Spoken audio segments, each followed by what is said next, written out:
সুপ্রিয় দর্শক শ্রোতা ভাই বোন, আজ আমরা কথা বলবো রমাদানের ভাঙতি রোজা বা কাজা সিয়ামগুলোর রাখার ক্ষেত্রে ইসলাম শরিয়ার বিধিবিধান কি, মাসাইল কি, সে প্রসঙ্গে।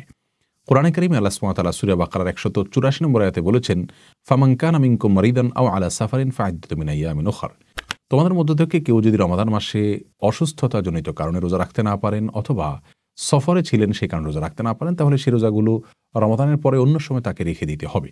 এই অন্য সময়ে রেখে দেওয়ার ক্ষেত্রে বিশেষ কোনো নীতিমালা আমাদেরকে ফলো করতে হবে কিনা সে বিষয়ে আজ আমরা কথা বলবো 5টি প্রশ্নোত্তরের মাধ্যমে।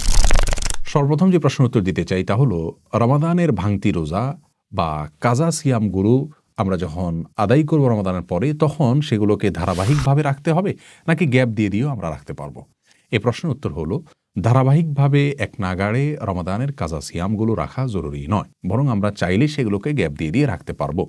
তবে খুব বেশি গ্যাপ দিয়ে খুব বেশি সময় নিয়ে বিলম্ব করে রাখা উচিত নয়, যেহেতু এখানে দায় মুক্তির ব্যাপার রয়েছে, আমাদের কার কখন মৃত্যু আসে আমরা জানি না, সেজন্য খুব দ্রুত এগুলো রেখে ফেলা উত্তম। তবে কেউ যদি চান আজ একটা রাখলেন, 2 দিন পরে আবার আরেকটা রাখলেন বা 5 দিন পরে আরেকটা রাখলেন, এভাবে ভেঙে ভেঙেও তিনি রাখতে পারবেন।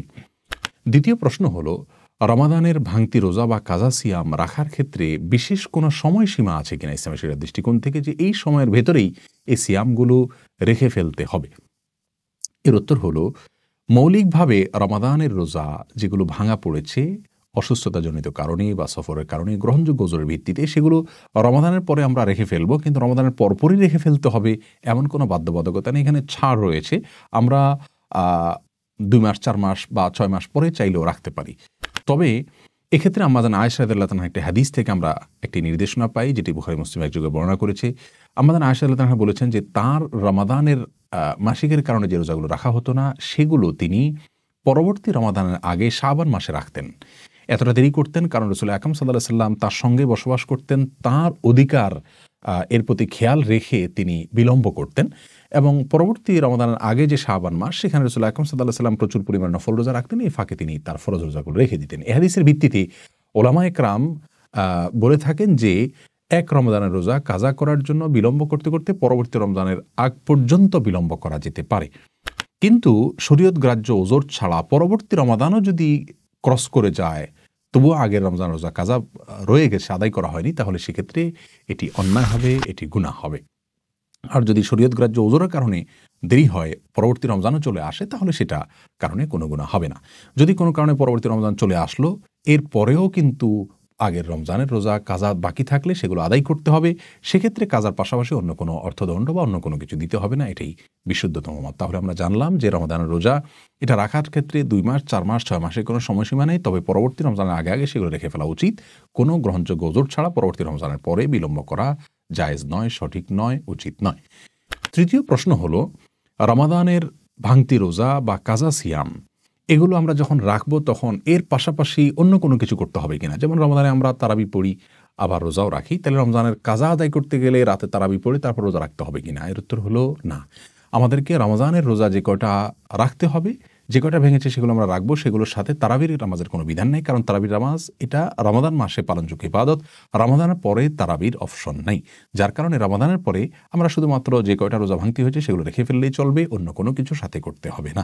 তবে যদি কেউ শরীয়ত গ্রাহ্য ওজর ছাড়া ইচ্ছাকৃত অবহেলা করে রোজা ভঙ্গ করে, তাহলে সেই ব্যক্তির জন্য কাজার পাশাপাশি কাফারার বিধানের কথা বলেন ইমাম আবু হানিফা এবং মালিক রাহিমাহুল্লাহ। অর্থাৎ যদি কেউ ইচ্ছাকৃত অবহেলা করে রোজা ভাঙেন, তাহলে শরীয়ত গ্রাহ্য ওজর ছাড়া, তাহলে সেক্ষেত্রে তিনি একটি রোজা ভাঙলে একটি রোজার জন্য একটি রোজা কাজা রাখবেন, আবার 60টা রোজা এক নাগাড়ে ধারাবাহিকভাবে নির্বিচ্ছিন্নভাবে তাকে রেখে ফেলতে হবে কাফারা হিসাবে। এটা হলো তার জন্য দণ্ড, সেটা তাকে করতে হবে শাস্তিস্বরূপ এবং ক্ষতিপূরণ স্বরূপ। আর সেটা না পারলে তিনি 60 জন মিসকিনকে খাদ্যদান করতে হবে। যদিও অন্যান্য ইমামদের মতে এই মাসআলাটি শুধুমাত্র স্ত্রী সহবাসের মাধ্যমে যদি কেউ রোজা ভঙ্গ করেন, তাহলে সেক্ষেত্রে তার জন্য প্রযোজ্য। তাহলে সাধারণ রোজা ভাঙতি রোজা যেগুলো, সেগুলো রাখার ক্ষেত্রে কোনো কিছুই না, যে কটার ভাঙছে সেগুলো রেখেই ফেললে হবে। 4 নম্বর প্রশ্ন হলো, রমজানের ভাঙতি বা কাজা রোজা রাখার আগে কোনো নফল রোজা রাখা যাবে কিনা? এই প্রশ্ন উত্তর হলো, রমজানের কাজা বা ভাঙতি রোজা রাখার আগে নফল রোজা রাখা যাবে। তবে কাজা রোজা রাখা যেহেতু ফরজ, নফল রোজা তো বাধ্যতামূলক নয় আমাদের জন্য, অতএব সেটাকে অগ্রাধিকার দিয়ে আগে রাখা উচিত, নফল রোজা একটু পরে রাখলেও চলবে।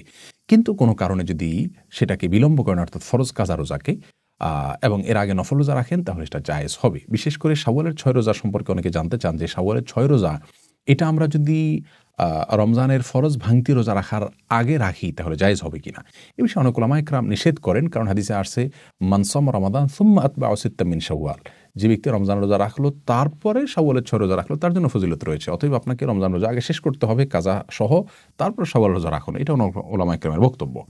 তবে যদি কেউ অনেক বেশি ভাঙতি রোজা রয়েছে, তার এই ভাঙতি রোজাগুলো রেখে শাওয়ালের 6 রোজা রাখা তার দ্বারা সম্ভব হবে না এই মাসের মধ্যে, এরকম মনে করেন, তাহলে শাওয়ালের 6 রোজা রেখে তারপর ভাঙতি রোজা রাখলেও ইনশাআল্লাহ তিনি আল্লাহর কাছ থেকে ফজিলত আশা করতে পারেন। 5 নম্বর এবং সর্বশেষ প্রশ্ন হলো, যদি কেউ কাজা রোজা রাখার আগে মৃত্যুবরণ করেন, আল্লাহ না করুন, তাহলে তার কি হবে? এর উত্তর হলো, যদি কেউ রমজানের ভাঙতি বা কাজা রোজা রাখার সামর্থ্যই হয়নি, এখনো তিনি সুস্থ হননি, এখনো সফর থেকে ফিরে আসেননি, রমজান শেষ হয়েছে ঠিক, কিন্তু তিনি এখনো সুস্থ হননি, তার মানে সামর্থ্য হয়নি এখনো কাজা রাখার, তার আগে তার মৃত্যুবরণ করেন, তিনি মারা যান, তাহলে তো সেক্ষেত্রে তার কোনো দায় নেই, যেহেতু তিনি সামর্থ্য পাওয়ার আগেই তিনি মৃত্যুবরণ করেছেন। আর যদি তার সামর্থ্য ছিল কিন্তু অবহেলা করে তিনি বিলম্ব করেছেন, এরকম পরিস্থিতি দেখা দেয় এবং তারপরে তার মৃত্যু হয়ে যায়, তাহলে সেক্ষেত্রে তার ওয়ারিশরা তার পক্ষ থেকে প্রত্যেকটা রোজার জন্য ফিদিয়া আদায় করবেন। এটি হলো বিশুদ্ধতম মত। অনেক উলামা ইকরাম বলেছেন তার পক্ষ থেকে ওয়ারিশরা রোজা রেখে দিবেন। যাই হোক, দুটি মতই রয়েছে স্কলারগণের, ফোকাহে কেরামের। আল্লাহ সুবহানাহু ওয়া তাআলা আমাদের সকলকেই রমাদানের ভাঙতি সিয়ামগুলোকে সুন্নাহসম্মত উপায়ে রাখার তৌফিক দান করুন এবং প্রতিটি বিধানকে কোরআন এবং হাদিস অনুযায়ী আদায় করার তৌফিক দান করুন। আসসালামু আলাইকুম ওয়া রাহমাতুল্লাহি ওয়া বারাকাতুহু।